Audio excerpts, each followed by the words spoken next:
Things are really heating up outside, so we're going to move into the shade and indoors with lots of cool plants that you can grow wherever you want to. And we're joined by Michelle Pfluger from Green and Growing. Welcome back to the show. It's great to be back. You have brought such an amazing variety of things in great combinations, and that's what we're really going to be focusing on today is, what will survive indoors and outside in the shade, and then how to mix them up together to create something really magical. The first plant you brought is a fiddly fig, but the real show is down below at the foot in the pot.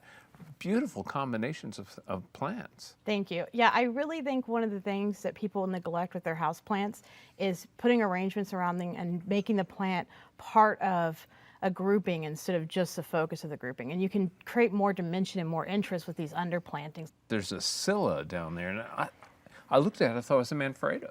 It looks like one. It's Yeah. great. That's one of my favorite groups of plants. They're so easy to use. Some of them can even go outdoors and are perennial. Some like this one are more tropical, but they're great as interest plants and focal plants in your mixed containers. Okay, and what else do you have mixed in there with this? There is a wonderful little dwarf pothos ivy called Enjoy that's very compact with a bright white and green variegation. It's very easy to grow in the house.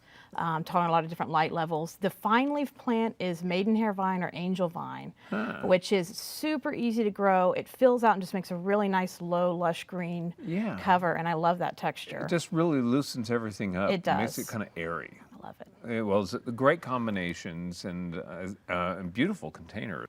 The next group we're going to talk about is in this tall blue pot, and man, that Ming fern just really pops up above this. This is a spectacular planting. I love it. Thank you. I love this one. This is one, a lot of people when they're doing shady containers out on their front porches outside, they don't go into the greenhouse and look at the house plants and find some of the wonderful material there. The angel wing begonias, the Ming fern, all will do on the house. There's a Rex begonia in there too.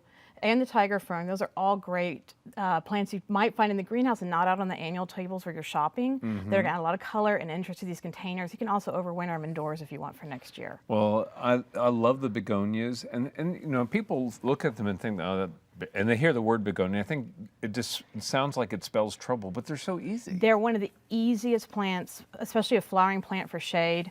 And they're one of my favorite, and very heat tolerant, which impatiens just are not, which is why I love them. Yeah, and as long as you don't drown them, which is the #1 houseplant problem, right? Absolutely. When I see people filling with houseplants, the majority of the time it is an issue of the plant staying wet. Good deep watering, but try pretty much everything you're going to want to dry out lightly to pretty hard in the house. Yeah, and begonias fall right in that category. Yeah. Let them dry out. That's kind of the rule. It is absolutely the rule with begonias. Okay, well, speaking of letting them dry out, the next grouping has sansevieria and some sedums and other kinds of things in there, succulents. Yes, this one is. And this is a really good example of a pot that could go indoors in a bright location, but it would also be great on a front porch if it's a shady front porch or one that gets some blasting sun. And the nice thing about it on the front porch is you're not going to walk on your front porch and use it as much. You're going to forget that planting and you're not going to water it. Right. This planting will survive that accidental neglect on your part and look gorgeous all summer. You can bring it indoors in the winter and take it back out again next year when it warms up. The delivery men will enjoy it. They will. Any guest you have will like it too. Okay. Well, I dwelt on begonias just a bit, but you brought another beautiful angel wing form. I don't know this particular variety. This one should be Lana. Angel wings are great. There's a ton of them. They have beautiful foliage in addition to beautiful flowers. They have great structure. I love them on their own in a big pot like that as a focal point. I love them mixed like they were in the blue pot. They're just one of my favorite plants, indoors and out for flowering and for foliage. Yeah.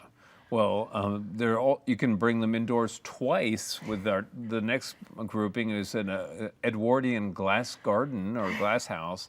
And this is really charming. And these are very popular nowadays.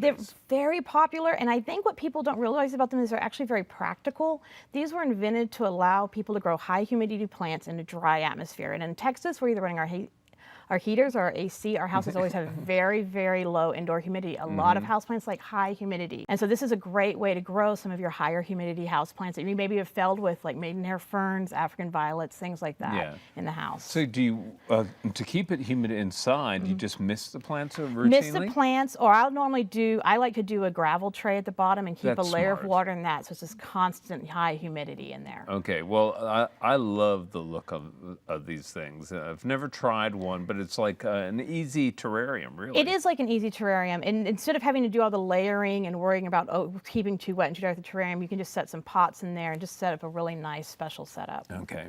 Well, tough as nails. Another plant, easy to forget, ponytails. They're great. Ponytail palms are wonderful if you forget your house plants. Good call for that, They right? can go in very bright light. They can go in lower light. The big thing to remember with them is to let them dry out. And just spectacular shape and form. I love them up high. I love them down low. One of my favorites. Yeah, the form is spectacular, is. and that really interesting root as well. You know, the trunk, if you will. You really want a pot that lifts and shows off those cauduxes at the Yeah, base. It really right. makes the plant pop. Okay, well, our next plant is a plant that I'm not familiar with, I think. I think I've seen it a bunch. It's Star of India, but I've never heard that name before. Song of India. A Song of India. We're Okay, very close. We talked about it. I tried. You're so good. Yeah, this is one of my favorites. I think this is a great plant for lower light in the house. It's supposed to be one of the best air cleaners, oxygenator producers. Good. But why I like it is it's very dense, very shrubby, very colorful. It survives neglect. Stays beautiful. It gets fairly tall, about 3 feet, which I have a lot of people looking for that kind of plant with that kind of substance for a corner. Yeah, well, it's very full, and I love the variegation on this I one. love it. It is beautiful. Okay, I'm sorry, Song of India. We have a bromeliad right after that, and it's another plant that likes the humidity and does so well indoors or under a tree. Yes, they do. And this is one of my favorites, sometimes called the Queen of the Bromeliads. This is a Vriesia. And it has these wonderful leaves with these intricate markings, which I love. Bromeliads are super easy. I just water them, let them dry out, leave them alone. I think that's the key with this. A lot of people get so fussy over them, keep wanting to pour more water on top. When people think rainforest, they think that they need to fuss with it and water it, and that's often quite the opposite. Okay. Well, in this case, hands off, really. So they do well that way. The next plant has a long name. We call it ZZ. Let's keep it easy. Okay. This is the one that's gotten very popular with indoor landscapers and with everyone who grows houseplants because it will survive. The only way to kill these things is to keep them wet. I've left mine without water for like over a month, and they're still kicking and doing There you great. go. You know, I love that kind of plant. I do too. I neglect my plants really badly at times, especially in the spring when I'm busy at the nursery. Right. And it can go in very low light, which is great, and it can also go in much brighter light and very elegant, beautiful plant. Okay, very good. Well, we can't forget, if we're talking about practical plants, for house plants for people, Chinese evergreen is really at the centerpiece of a good strategy. It is my favorite. I love them. They come in, this is a really pretty one, but they come in a variety of leaf shapes. They even have the colorful ones that have pink and red tinges now that are really cool. One of the easiest houseplants to grow, lower light, moderate light. They get big and full. The main thing with success with them, good drainage, never wet feet. Exactly. They do not take that at They all. like to dry out Dry. and stay dry. Yes. Yeah. That's probably one of the, when you see a dead house plant, it can often be one of those because of the watering habit. Yeah, people like to overly love their indoor plants. All right. Well, this is one that's easy to love, indoors or out. And tell me the name of this one. This is a Chrysandra. Sometimes they're called flame violet. Sometimes they're called firecracker flowers. And this is a great plant. This is one of my favorite indoor blooming house plants. They like a good bright east or south window, but they will bloom year round in the house. They're also wonderful to take out on the porch, even in flower beds, and they can take some sun once they're adapted to it. And the color form on this one's really hot. I mean, I've seen Chrysandras before, but they're typically kind of a deeper red or orange. Yeah, this is one of the newer varieties, which just has a little brighter color. Some of the older ones are a little more rusty orange color. There you go. And That's this a one good this one description, really has yeah. that mandarin, like popping color. It's Okay. beautiful. Right. Well, great little plant. And right next to it here, we have a Streptocarpus, which is actually in the violet family. It is, and that's why I brought it, because a lot of people want a flowering plant. A lot of people think violets, but there's a lot of other great plants in that family to grow that flower. This is one of my favorites. It's a little shrubbier.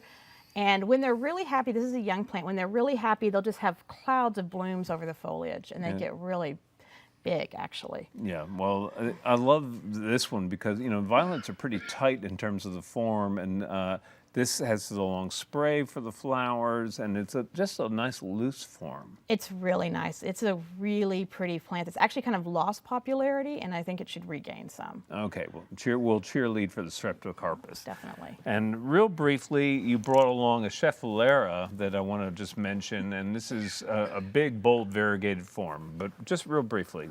Just a great plant. A lot of people are looking for a tall, narrow columnar plant. This is it. Lower light, medium light, good drainage, let them dry out. One of the easiest tall little corner plants. All right, well, Michelle, there we have it. Michelle Pfluger from Green and Growing. You're spectacular. You're awesome at bringing in plants that people should know about, so thanks. You're so welcome. Thank you all for having me on. Okay, coming up next, it's Stephanie.